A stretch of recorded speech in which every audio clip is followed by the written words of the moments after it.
Welcome back, listeners, to another episode of The New Standard.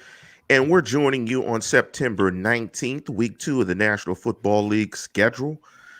And joining me, as always, is my co host, Neil Coulong. What's up, Neil? I'm just coming down off of a phenomenal Steelers game. We're excited. But we are gonna dive into it. It's there's a lot to uncover here. A lot of things I think that happened in this game. Definitely a lot more bad than good, but it's important to flesh these things out, especially early in the season, because there's a lot both teams will have to fix if they want to be playoff contenders in the AFC. And I think there are two teams that went into this game with aspirations of doing that, and one pretty resoundingly proved that they belong in that conversation. The other one I'm not so sure about. Maybe you agree with me, Lance. I do, and we are going to jump into it. Anyone that's joining us on the live streams, big up to Richard Krikorian, big up to you. Want to give a big shout out to all of the sponsors of the show: UK Steelers Podcast, Steelers Landing, Great Dads versus Everybody, Shop Supreme Queen, Assist to Score. And big up to everybody out there that supports the show, everybody that hops on the live stream. Make sure you hit us with a like and a subscribe. You can also find the show on all podcast platforms. I'm seeing people are chiming in already with their grades. People are a little bit upset about the performance, and they should be. Before we jump into our game grades, any observations? Just give me your general observations for the game, but some news and updates. Any updates in terms of the injuries for Tyson Alualu? I'm assuming it's too early. What we've heard, Mike Tomlin just commented on this a couple minutes ago. Alualu did, in fact, fracture his ankle, which obviously is not very good news for the Steelers. The length of time he'll be out is really going to be dependent upon whether or not he would have surgery. In some cases, that happens. In some cases, it doesn't.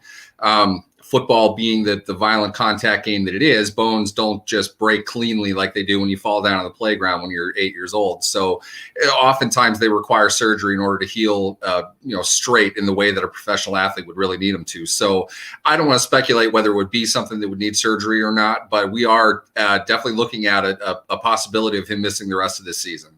We saw last season what happened when Alualu went down. It was not a good thing for the Steelers, but the hope was with a little bit more depth this season along the defensive line, they might be able to overcome that. I don't think we saw that a whole lot in this game, Lance, to be honest with you. That's definitely something to look forward to.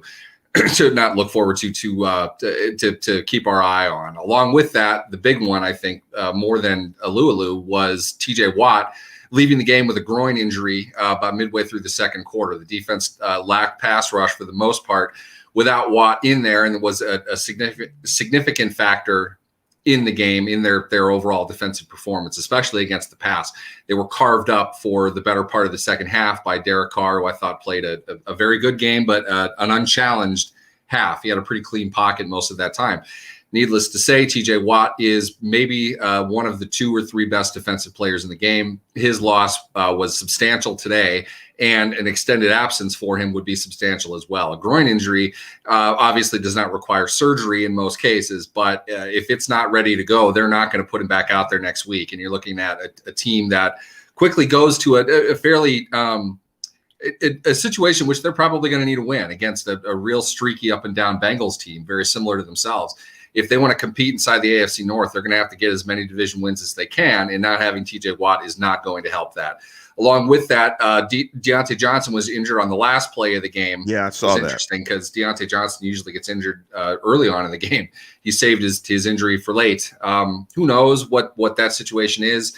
Tomlin did not comment on that extensively either, so we'll have to wait and see. But an injury-plagued game going into it, they were pretty beaten up. The injuries at the end certainly don't help things, and it doesn't take anything off the scoreboard either.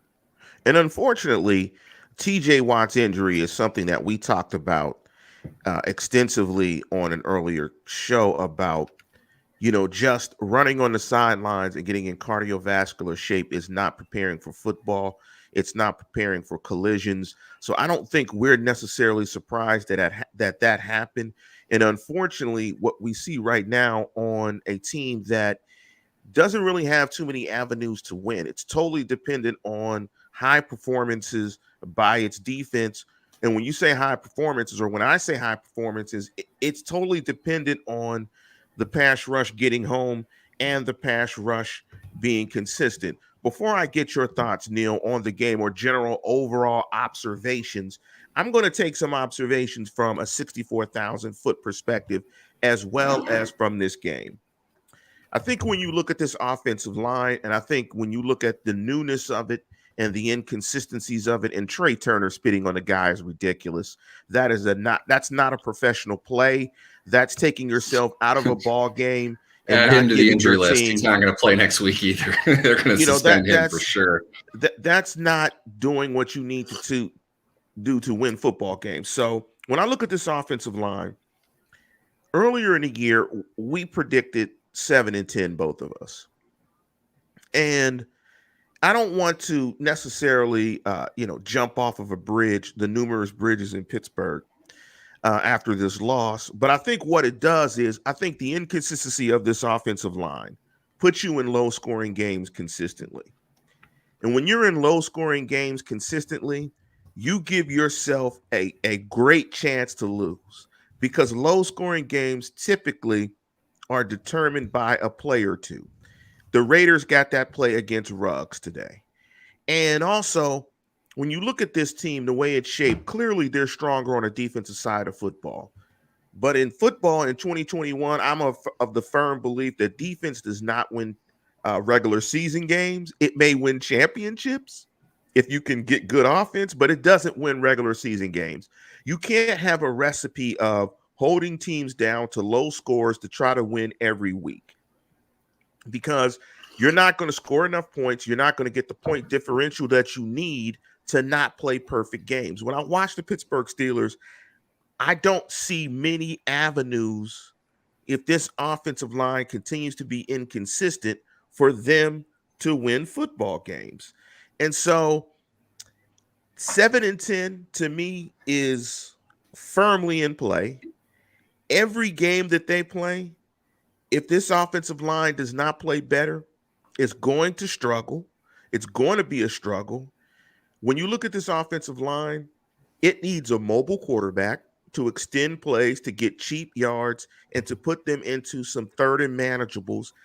I'm just not coming out of this game, out of these first 2 weeks, with any warm and fuzzy feelings when I look at this offense and Ben Roethlisberger saying it's a work in progress, and how fast it's not going to be. I'm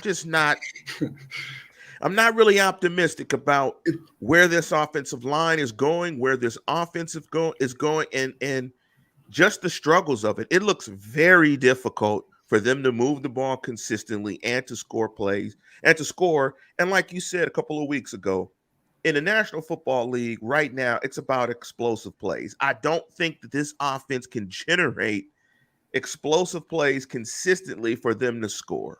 I would even argue it's not even so much the lack of explosive plays. I thought they had a couple of them.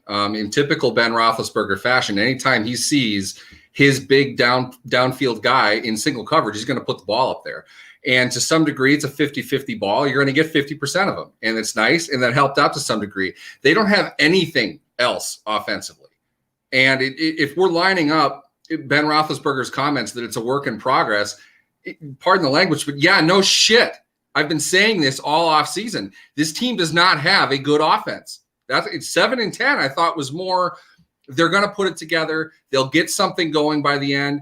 This is not a good offensive team, period. How anybody thought it was going to be is beyond me. They needed a block punt against Buffalo and unworldly levels of pressure to beat the Bills by a touchdown last week. You know what happened today, Lance? They didn't block a punt for a touchdown. They didn't get the pressure. That game was over midway through the third quarter. It was obvious. Najee Harris is not the answer to anything, certainly not to an offensive line that can't they can't create any kind of separation on the defense. They can't get a push anywhere. It's so bad their coach is down 9 points in the fourth quarter, and he's not going for it on 4th and 1. That's how bad of an offensive team they are. They don't have a chance to win games if their offense has to come from behind and their defense is not putting the quarterback on his back and forcing takeaways. You know what this is? This is 2019 and 2020 combined. It's the same team. This isn't any different. We should not be expecting them to pull miracles out of thin air the way they did the last 2 years to stack wins the way that they have. It's not going to happen consistently. At some point, the other shoe is going to fall. What I've said, as far as a 7-10 record this year, what I said is they might be able to fight above that if they stay completely healthy on defense. Well, guess what? They're not even close to healthy anymore. 4 starters are out now, 4 of them in that game. That took 6 quarters for them to lose 4 starters. It's not going to happen. They're not going to be able to overcome that. And we saw that in the second half. I mean, kudos to Derek Carr. Again, I thought he played a great game, but he didn't have much choice otherwise. I mean, he had to hit the wide open throws. It was a great play call that they made on 3rd and 10 to get Ruggs behind Minkah. It didn't require them to do much but get Minkah to commit a little bit more to Waller. And the second that he did, Carr's got the shot over the top. The play worked exactly as they wanted it to. And credit to them for doing that. But that's the level of margin the Steelers defense has. They cannot give up those plays ever. And they didn't against Buffalo. That's why they won. How many times in a 17-game season, Lance, are they going to be able to do that? My opinion, not more than 7. That's just me. Yes, it's not a recipe. And, that's one of the things I wrote on my show notes just for my comments. They have no margin for error. Absolutely zero. And you can't win every week with no margin for error. And, Ben's just not, I don't think, the quarterback for this offensive line, for a retooled offensive line. He's just not the guy. And to your point about late in the 4th quarter, them having the punt, I think even more disturbing was late in the 4th quarter when they were down the multiple scores, they still couldn't push the ball upfield. They still felt like they had to throw it underneath to complete a pass to keep Ben upright, and they couldn't just take shots down the field and try to stretch the field. And this offense, and it's no shade on Matt Canada. It's not really a lot of shade on Ben Roethlisberger, but there's not much that they can do offensively with this offensive line. It just shows and reinforces the importance of the offensive line. Let me get your thoughts before we jump into the grades. I thought the Raiders game plan from what you described on Thursday is what the Steelers game plan should have looked like.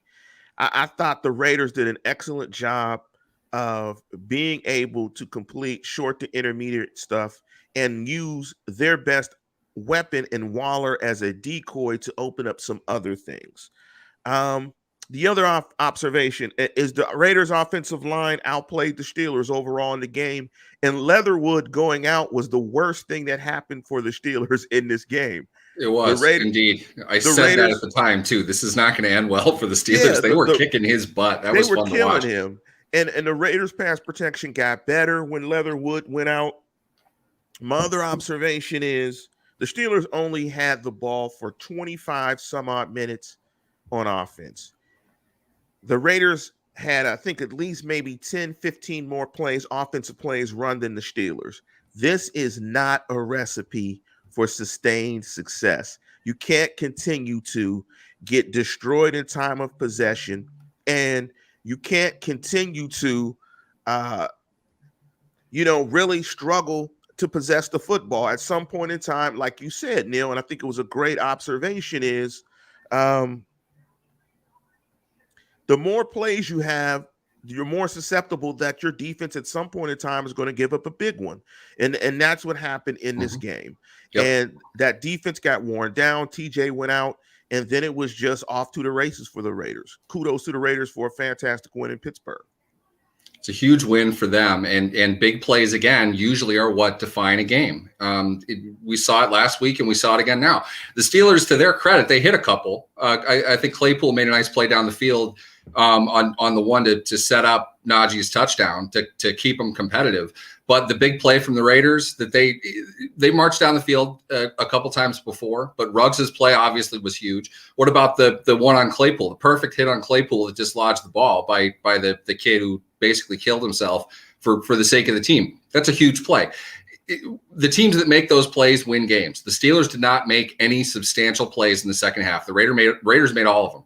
That's what it comes down to. Against Buffalo, it was the other way around. these are the way, this is the way these games are going to be decided for the rest of the year for the Steelers until they figure out how to do anything consistently on offense. And right now, they simply can't. You are not getting anywhere in the NFL today averaging 4.2 yards a play or whatever they've had now 2 weeks in a row.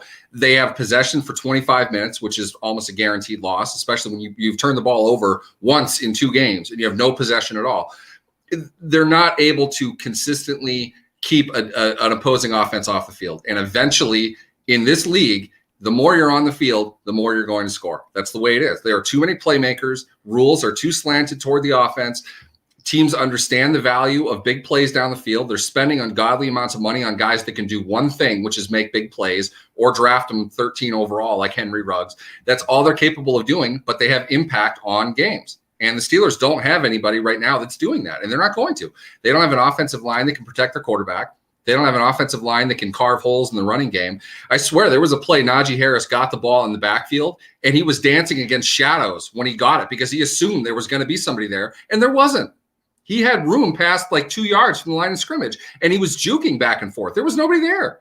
And a lot of that is because I don't think he's had maybe more than 5 carries so far this season where he's not getting hit at or behind the line of scrimmage. They're really bad. That's not an exaggeration. They're going to be a terrible running team. So we can argue the difference between Najee Harris and Benny Snell all we want, but I don't think there's a difference right now. If the guy has no chance to make a play, he's not going to. And I'm not trying to rip on Najee. I'm just saying that the position that he is playing right now has 0 chance of success, and that's because of several players up in front. We saw it, you tell me, maybe the reader or the listeners here can weigh in as well. I'm not sure if the offensive line was worse in this game or last game, but it was pretty bad. And if that's your combined effort for 2 weeks, what did this team do all off season? How much capital, Lance, did they spend? How many draft picks did they spend to impact the run game? I understand that second or third and fourth round picks went on offensive linemen, but your first and second went on guys involved with running the football. None of it works. If anything, they're worse than they were last year. So to be honest, work in progress is probably the most political spin I think we've heard from Ben Roethlisberger, and that says a lot. They're a nightmare offensively. This team isn't going anywhere with this group that they have right now. They are not going to be able to win games soon. They're going to have to figure something out. I don't think they have the horses to pull the sleigh anymore. I love that analogy, the horses to pull the sleigh. I love that. You have great ones on those, Neil. And before we jump into the grades, if you guys have any questions on the live stream or anybody listening to the show, please pop in your questions. We're going to do some grading. And then after that, we're going to jump into some questions. Disappointing loss in the home opener for the Pittsburgh Steelers. Let's jump into the offensive grades. Let's jump into the grade for the quarterback position. Let me give you Ben's stats on the day. 27 completions, 40 attempts, 295 yards, 1 touchdown, 1 interception, and a quarterback rating of 87. What would you give Ben as a grade in this game?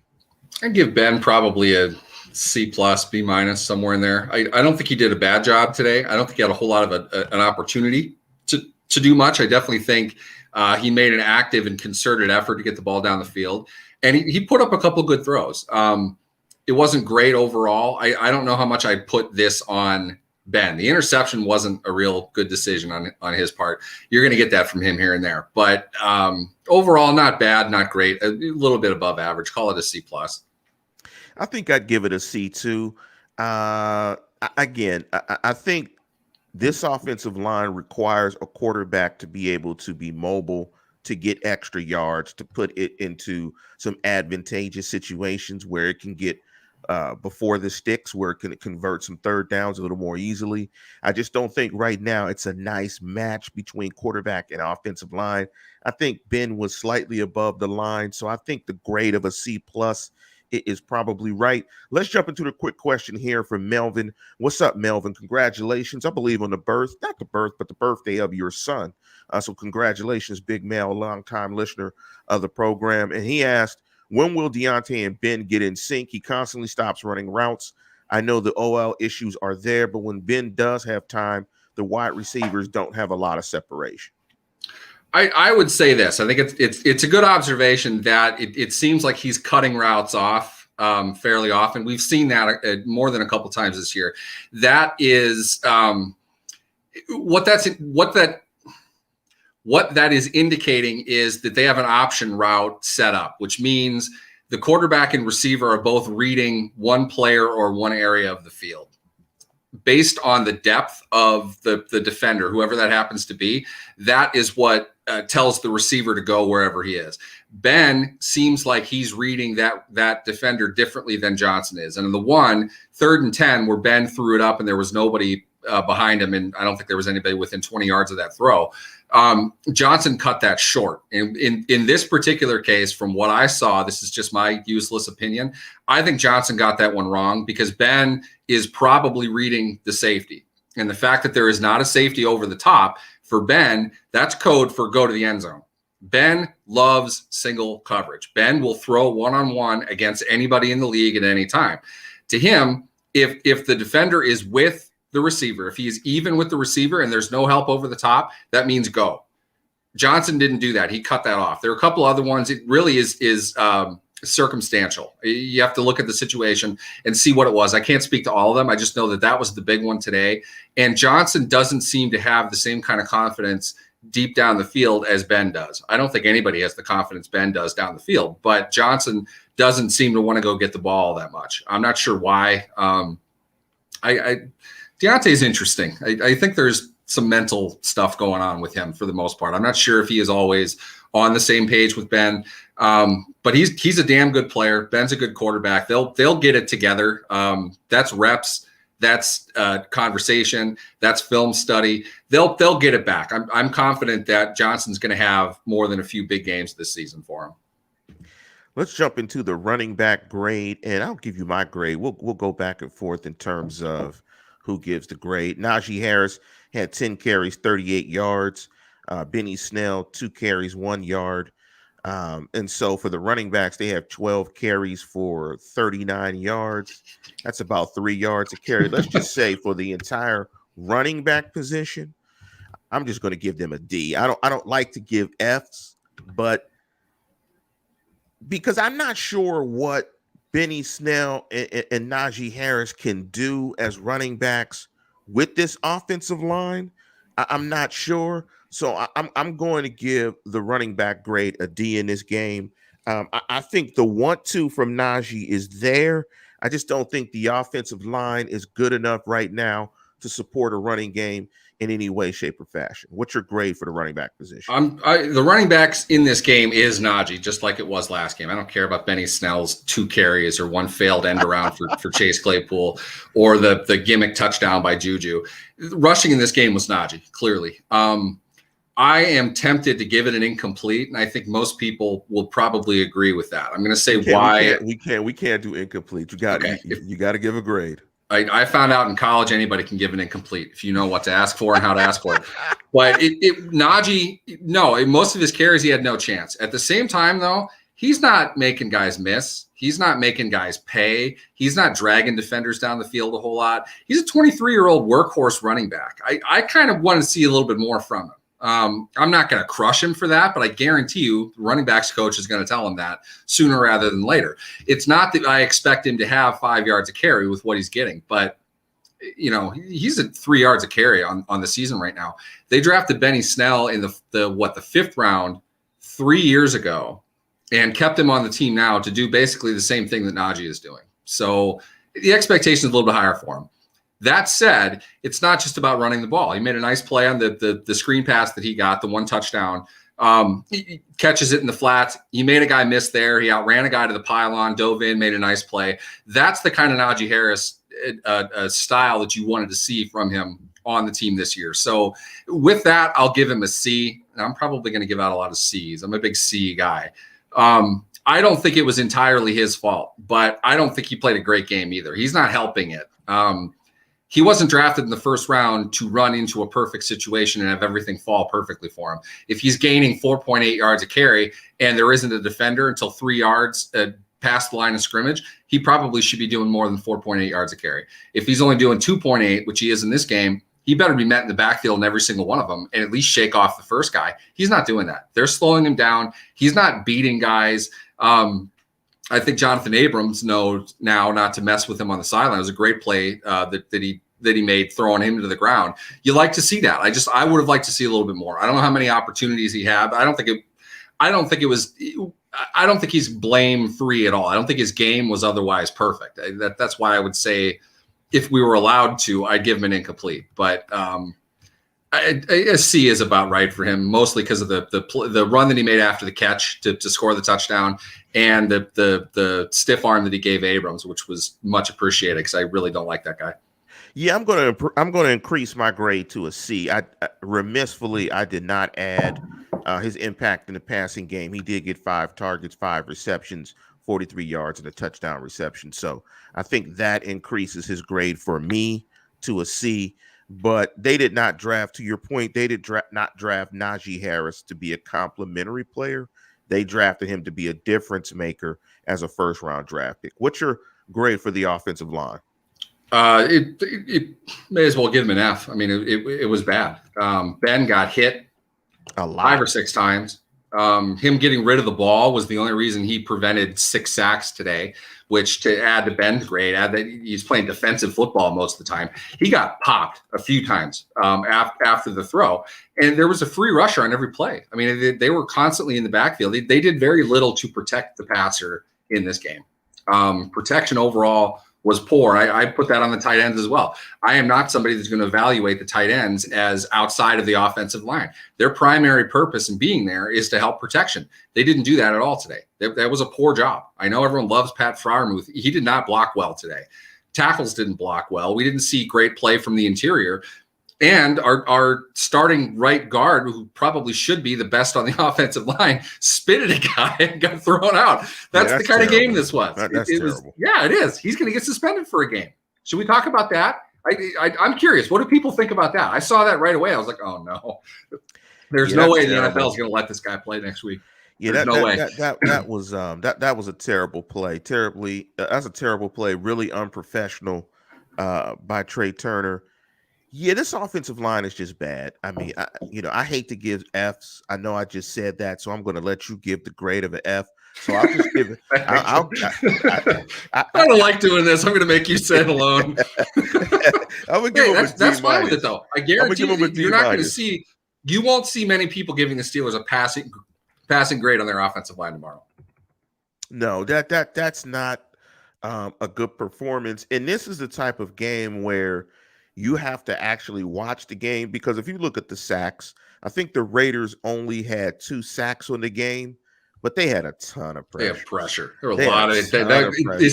Today was a good example of why pressure is probably the better stat to look at over sacks. Sacks impact the game. Pressure impacts the quarterback. Difference in those two things can be astronomical. A game like this, Ben was taking fire for most of that game. The fact that he's smart and he probably expected it is the only thing that saved him.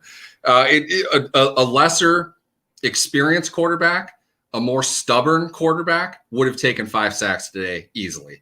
Ben he had to escape a few times. He did a good job with that. Again, I think he expected to. So it should have been a lot worse in the stat sheet. Let me give you the quarterback hits. The Raiders had 10 quarterback hits. Now, put that in perspective to the amount of dropbacks. So the Steelers dropped back and passed 40 times. And they got 2 sacks. So they got 12 quarterback hits, and 12 quarterback hits because I add sacks and quarterback hits. So that's 12 hits on a quarterback and 40 attempts. That's too many, especially for a quarterback that is in his 18th year. Let's look at the wide receiver position. What's your grade for the wide receivers? I thought Deontay Johnson played a good game. As far as the other wide receivers, it was an inconsequential game. I don't think Juju impacted the game. I don't think Claypool impacted the game. And again, they don't really involve Washington in the game plan as a wide receiver. So I'm going to give the wide receivers a C. I would probably give them a C-. Claypool did impact the game. He had the big play that got them the touchdown. True. He was running deep, almost made what would have been a big play. Got the hell knocked out of him across the middle on the one at the end. Claypool, man, Claypool should be playing a lot better than he does. Give Casey Hayward credit. He made a great play on that ball in the end zone, but top to bottom, Claypool is just not consistently dominant. He very well could be, and I'm going to bet that they're telling him that on a weekly basis. He hasn't found that consistency yet, that professional maturity. He's going to get there. He could have done more today. I thought he did okay, but he could have done more today. Let me ask you this. I mean, in terms of the route tree, just the traditional route tree, I mean, I see him run post, corners, and goes. I mean, do you feel like they're going to expand him in the route tree? I don't even see him running digs or outs. So I'm just wondering, do you see an expansion in the route tree and him running the route tree in this offense? They need to possess the ball more. Yes, 55 true. plays last week. We talked about that. 56 plays this week. 40 pass attempts today. But today I think was more for whatever reason. At least when Hayward left the game, I could see why they would want to have him vertically challenging more. Yes. I can see that. Early on, though, that's really the only plan that they had for him. Along with that, I'm going to bleed that into my analysis of Juju Smith-Schuster, who doesn't seem to be allowed to run a route longer than 7 yards at most now. I don't understand the reasoning about that at all. Do you realize Najee Harris on one less catch had more yards than Juju had today? Juju had 6 catches for 41 yards. Najee had 5 catches for 43 yards. Those should be their rushing stats.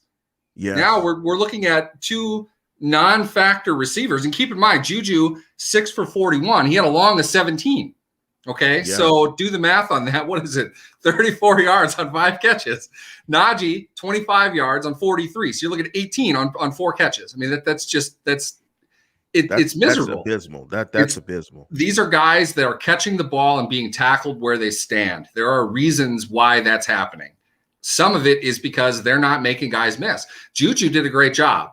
But at the same time, the 4th down play the Steelers did go for early in the game, 4th and 4, excuse me. Juju ran a 3-yard route, cut out. Ben was looking at him the entire time, and Ben was ready to throw as soon as Juju got out of his break, except 3 Raiders collapsed on top of him. Ben had nothing. He pumped, he danced around, lobbed it deep, incomplete. Took a hit on that play as well. That was their 4th down call, Lance. It was Juju running short to the flat. Okay, the Raiders certainly know that's coming. You and I know that's coming, and they sold out to stop Juju short. No secondary route to that. There was nothing behind it. Juju wasn't setting up anything else. That goes to show the lack of dynamic thought they're putting into what they have offensively right now. And as I told everybody all last season and the season before, this is not exclusive to the offensive coordinator. You're not going to bring in Bill Walsh to change all of this and overhaul and be able to win with what they have. It's that they are not that talented. You think that's a factor of the offensive line and why? Yes, it's a significant factor. They don't have pass protection. They can't block the edge. They can't protect their passer. They can't have him go 7-step drops. Everybody, and I'm sure there are people in the comments right now who are yelling about, 1, the lack of creativity, and 2, it's going to come around to why they throw short of the sticks on 3rd down. When it's 3rd and 10 and you just dump it off to a running back or something, it's because they don't want their quarterback dropping 7 steps against a defense that knows they're going to have to throw and knows where they're going to throw the ball. You're inviting a massacre of your quarterback when you do that. Now, I said that because the Steelers did that on 3rd and 10, I think. Derek Carr hit a home run on 3rd and 10 in the next drive, so I can't really say a whole lot. But the Raiders protected the passer. The Steelers weren't doing that. When you don't have the ability to protect the guy throwing the ball, you can't ask him to drop deep, cut off the angle of your protection, and let the pass rushers, who are typically the best athletes on the team, haul off and sprint to the quarterback to hit him while he's throwing the ball. You don't want to turn the ball over either. So you put all that together when you don't have the ability to deliver accurate passes down the field and give guys competitive chances to move the chains. The easiest thing to do is to throw it short, hope that he can break a tackle and make a run to the sticks. If not, you're going to punt. That's really what it comes down to. If the game is not on the line, they're going to play field position. I know people are frustrated by that. I just, for the life of me, Lance, can't figure out why anybody watching this team play offensive football thinks they're capable of just gaining 11 yards on a 3rd and 10. They're not very good. They turn the ball over, the game's over. So don't that's think that not they going to can just happen. make up whatever they want to do and just all they have to do is just outthink the defense. No, the defense doesn't have much to do. They want to be in that situation. 3rd and long, pass rushers get paid $20 million a year because of their success on 3rd and long. You're asking them to kill your quarterback, to turn the ball over, and to take control of the game. In terms of the tight end grade, I think the only thing interesting there, and again, Freiermuth had 4 catches. He had 4 catches, 36 yards along. You listen to the fan base; they are the greatest 4 catches that have ever been made. And here's the interesting thing, I think, with the tight end position is Ebron only had 2 targets, and I don't think Ebron started in the game.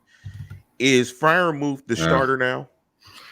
Yes, he is. But just to break in really quick, we do have breaking news on Tyson Alualu. He will have surgery on his ankle and is expected to miss the remainder of the season, according to Jerry Dulac of the Post-Gazette. So, like I said earlier, if in some cases, if the break is clean, they're able to just let it heal, and typically the player is able to come back 6, 7, 8 weeks, somewhere in there. If he has surgery, though, it's going to be a season-ending injury, and that's what happened with Tyson Alualu, unfortunately. A great story this offseason. He was ready to sign with Jaguars. He got COVID and couldn't make the trip. And in the time that he had COVID, Steelers players talked him into signing with the Steelers. And he lasted a game and a half. So Cal Bear too. Cal Bear football too. Great player too. Great player. I love him. Just a great. He's a football guy's guy. You know, the best football players love guys like Tyson Alualu. He's technically sound. He's dedicated to what he does. He does the dirty work, and that's a big loss. The Steelers do not have a whole lot of depth there. They're trying to build up Carlos Davis, Isaiah Buggs. Let's put it this way. If Davis or Buggs was the solution, one of them would have been cut, and they would not have traded a pick to draft Isaiah Loudermilk, who's going to play a lot now, more than what they expected and probably hoped him to play this season. That's a big loss for the Steelers. Let's talk about this really quick. I think on some teams you could lean into not having Alualu into it, and you could play lighter boxes, where you could go with sort of a trend that's now happening in the National Football League, where you play 5 in the box and you play a lot lighter boxes. You're playing dime and you're playing nickel consistently, and you're doing a lot of different things with your defensive secondary, and essentially saying, well, if you're going to beat me with the run, you're going to beat me with the run. We're going to cover everything and get after the quarterback. How do you think the Steelers will adjust down Alualu and down to it in these first 3 games? How do you think they'll approach it from an alignment perspective? Do you think they'll go more nickel, more dime? How do you think they will address it? It's really tough to say. You have to measure out a few things. What you're talking about with Carlos Davis, for example, probably a better pass rusher. Isaiah Buggs is more of the run defender. I don't think they necessarily wanted to have both of them with a helmet each week. To provide that depth. Somebody had made a comment about depth earlier, which I think is obviously very important now for the Steelers.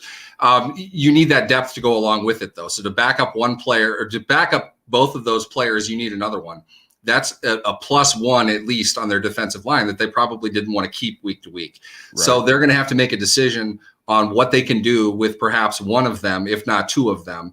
And from there, see how that's going to work into whatever packages that they have. But in the end, Lance, I would say this: they plan what they're doing. It really is a combination of what they're good at, then funneled down to who they're playing and what that team is doing.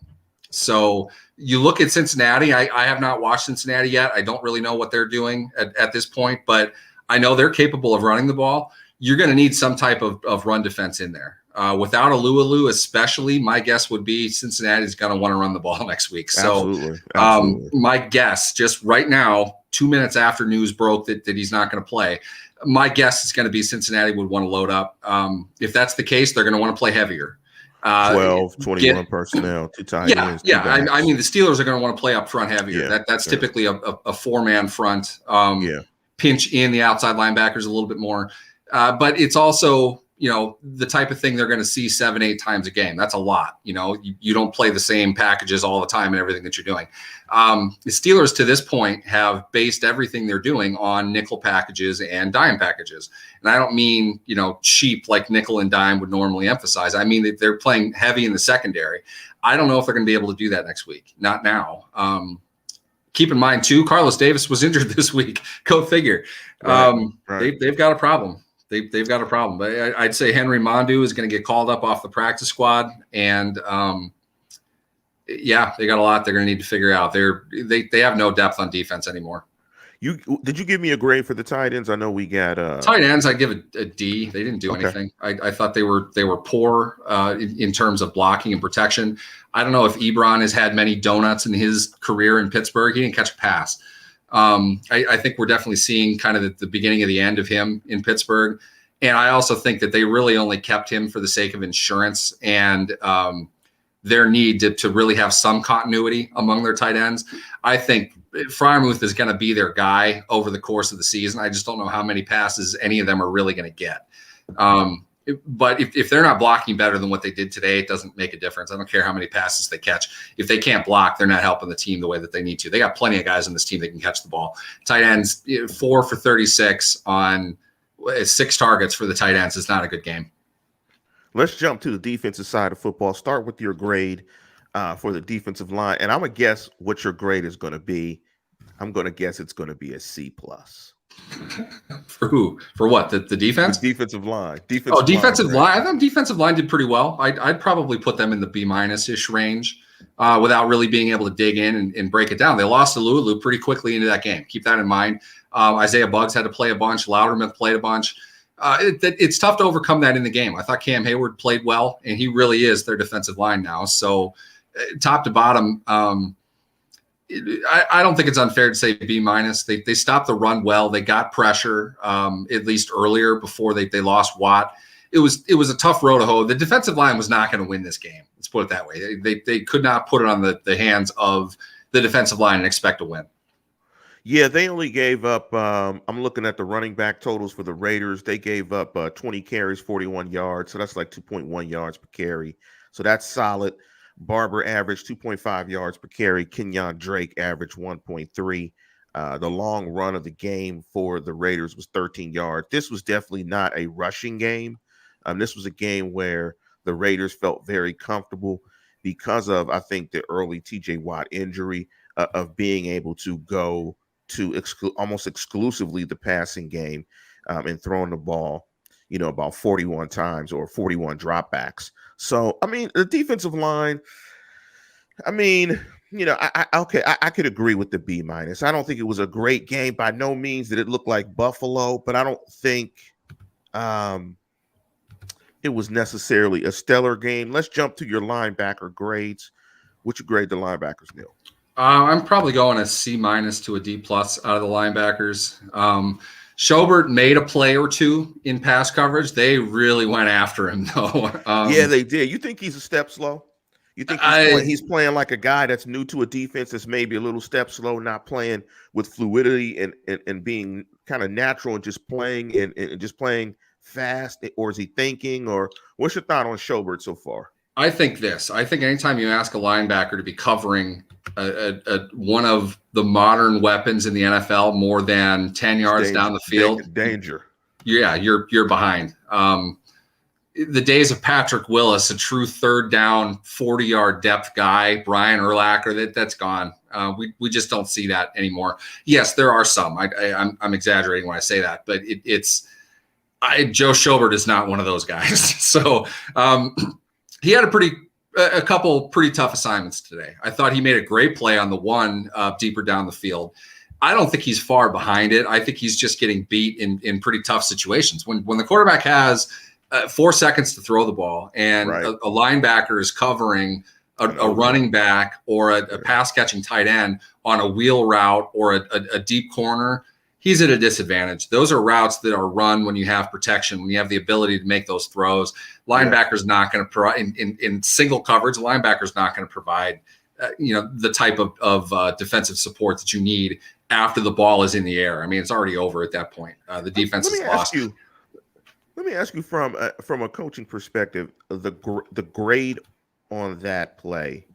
Um, is he getting a minus grade because he's giving up the completion, or what type? Because he's in the picture, but to your point, I mean, one-on-one coverage, it's almost just like tip your hat to them. They got the protection. They were able to identify the weakness in your defensive call, and they were able to take advantage of it.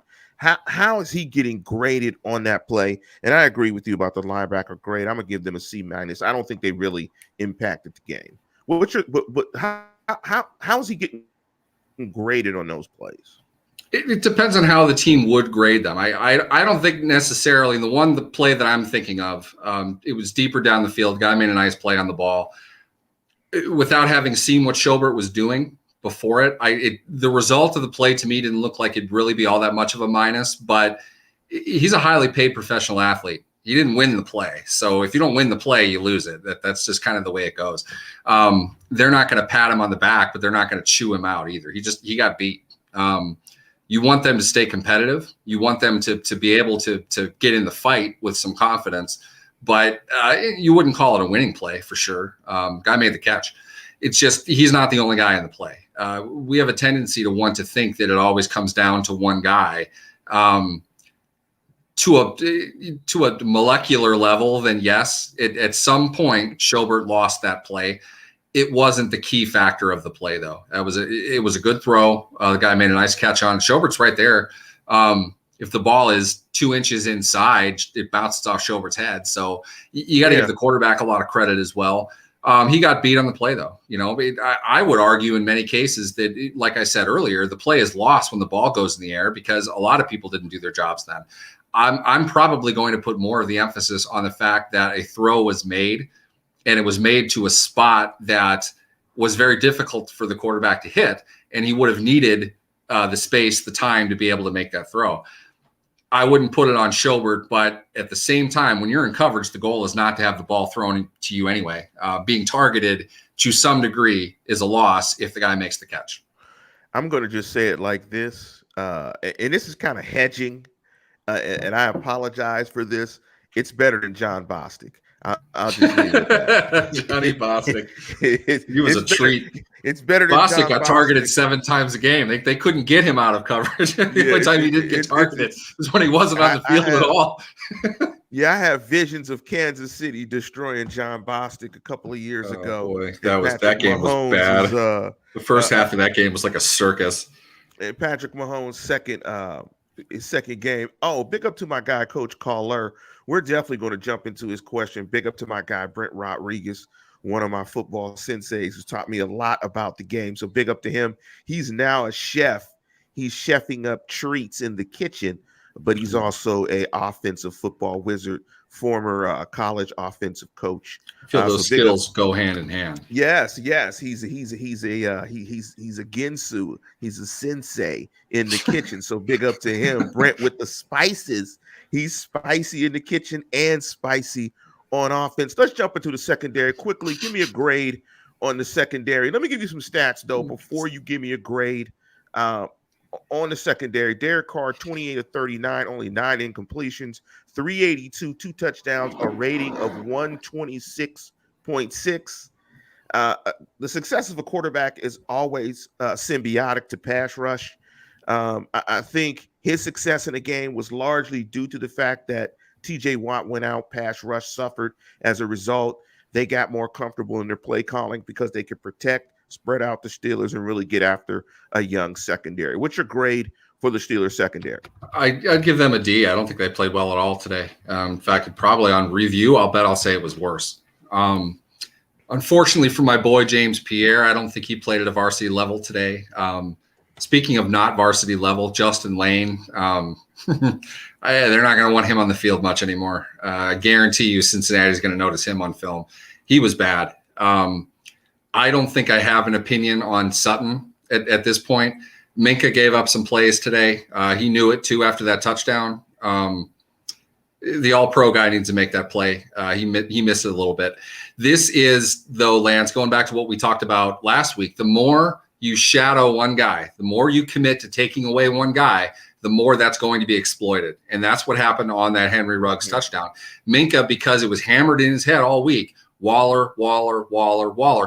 On third down, all Carr did was sit and stare at Waller until it was long enough for Ruggs to get to his stem and then go. And Ruggs can fly. So it doesn't take a whole lot. And Ruggs is going against Witherspoon. He might not have even played a snap before that on a deep post in which Witherspoon's supposed to have over the top help. Minkah's too far over. Ruggs is too fast. Minkah got beat on that play. Not his finest moment. I'm not going to rip the guy, but unfortunately, when you're a free safety, it's a lot like an offensive tackle. You can be great for all but 3 plays in a game, and you're a dog because of the 3 plays that you missed. Right. That was one for Minkah. The secondary did not make a difference in this game at all. Derek Carr had, the ability to do whatever he wanted to do. He threw a good game for sure, but not a great game from them. They did not make much of a difference. I understand the pass rush does play into that factor, but if that's the case, then you should just have marginal guys in the secondary. You should never pay any of them, and you should just bring in mid-round players. You can't do that. They're there to make a difference in the game. I don't feel that they did that at all today. Right, because pass rush is not going to get there consistently. So let's go over the grades. We'll just stop with your grade with the D. And we'll depending on the length of the show, we'll both do grades or we'll not. So overall, we got quarterback C+, running back C, offensive line F, wide receiver C, tight end D, defensive line B-, linebacker C-, and we given the secondary a D. Let me jump into some of these comments. And because I gave him such the great intro, we'll jump into the 2 comments from Coach Caller. And he wrote, no pass rush equals no win, but I think the lack of offense was the biggest culprit. The defense was out there a lot. And we talked about that a little bit at the start of the show. They're not playing many offensive snaps. You're talking about they're averaging 50 some odd snaps per game. They're having the ball roughly about 25, 26 minutes a game. They're out there a ton.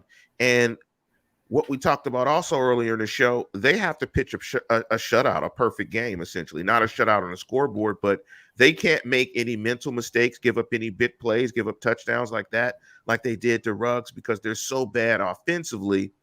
It's going to be tough for them to hold up. I would agree with that. It's everything on a football field is connected, but you still have to do your job. You still have to do your assignment. It's never a situation where you can say, well, we did our part, they didn't do theirs. Fundamentally, at a 10,000-foot level, that might be true, but the reality is the defense did not stop the opposing offense for much of the second half. And the situation went from suck to blow largely because of that. Let's keep in mind, they had, I think it was 2nd down and goal from the 4 before the Leatherwood penalty, right after the false start, before the Leatherwood penalty, and before their other penalty, setting up another field goal in the first half. They had 3 field goals in the first half. 2 of them came inside the red zone. Defense wasn't getting the job done early. It's not as if they played a great game just because they only scored 9 points. The Raiders got in their own way more than anything. Yeah. It wasn't a great game from the defense. I understand that, yes, to some degree, the defense was put into a rough spot because the offense didn't play. But now we're getting into division, okay? It's not one versus the other. The Steelers aren't playing themselves. Neither side did the job they needed to do today. And I know that because they lost. You can't give that much credit to one side and not enough to the other when you gave up, 16 points in the second half and you scored 16 points in the game. Both of those things are not on the right side of where you want to be if you're a winning team. So overall, no, I wouldn't say they both failed in their own way. They both did not make the plays that they needed to make. Let me jump into a couple more comments from Coach Caller.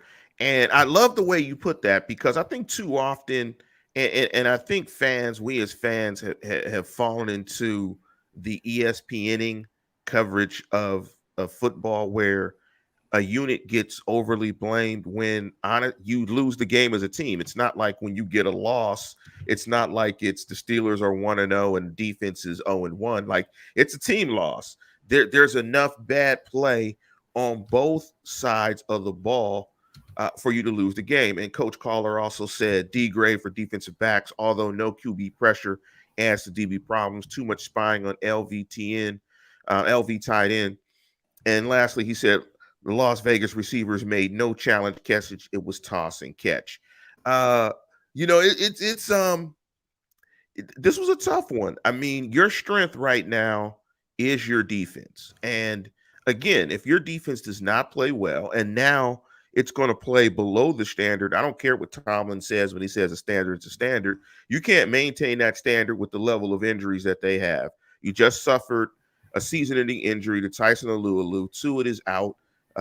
Bush is out with the groin. TJ has a groin. Hayden has a groin. I mean, you're absolutely banged up early in the year. But let's end the show with this comment from Melvin. Big up to Mel, Omega Sci-Fi. Big up to you. And he said, "So is the season over? Should we not watch them anymore?" Of course not. The OL is what it is. They may gel, they may not. Time will tell. I'll have hope until this comes a time when hope is lost. Are we overreacting, Neil? I mean, we've been pretty hard on them today. But I think it's fair because they lost the game and they didn't play particularly well. But to Mel's question overall, so is the season over? Is hope all lost? Does hope spring eternal? Hopefully I got that cliche right. Look into your crystal. Almost. I did. I got that cliche right. See, hope springs eternal. Look into your crystal ball when you look at this team, particularly on the offensive side of football. I'm the guy who picked them to be 7-10. I don't understand. Yeah. What are we talking about? Win the Super Bowl? No, I never thought they were going to do that. Yeah, we did pick 7-10. The season is exactly where I thought it would be at this point. To be honest with you, now they're 1-1. I didn't expect them to win at Buffalo, and I thought they'd win today. Along with that, I'm not going to bet on the Steelers this season. I obviously don't know, but this is entirely dependent on how you expected them to perform this year. There was somebody who said in the comments earlier after the draft, he thought they were going 13-4. I think the season's over to that guy. I'm not sure it is to anybody that had maybe a more realistic interpretation of what they were going to do this year. This is year one of a 2-year rebuild, Lance. You know, we're going to see a lot of these games. I'm sorry, but it's going to happen. They didn't play particularly well. If we go to the full team perspective, again, they did not play a good overall team game last week either. This was a little bit worse, and it's mostly because their defense didn't kick 3 kinds of hell out of their offensive line. They didn't do that today, and they lost the game. Their season, as we talked about this entire offseason, is going to depend on how good their defense can be, and that is going to largely depend on their health. As we sit in the aftermath of week 2, does it sound like they're going to do well this year? For me, no, I don't. They're losing defensive players left and right. As quickly as the season started, they lost 4 of them. By midway through the second quarter of week 2, they're down 4 starters. They're not going to be able to overcome that. They're certainly not going to count on their offense to lead them. So, no, I don't think they're going to. When you say it's over, no, they have 15 games left to play, period. You know, we're going to continue to watch this. We're going to continue to do the show, and hopefully you guys weigh in up until, you know, we're talking about the draft in 3 weeks. Who knows? But I don't think this team is going to be especially competitive this season. I think they have a lot of things that they need to overcome.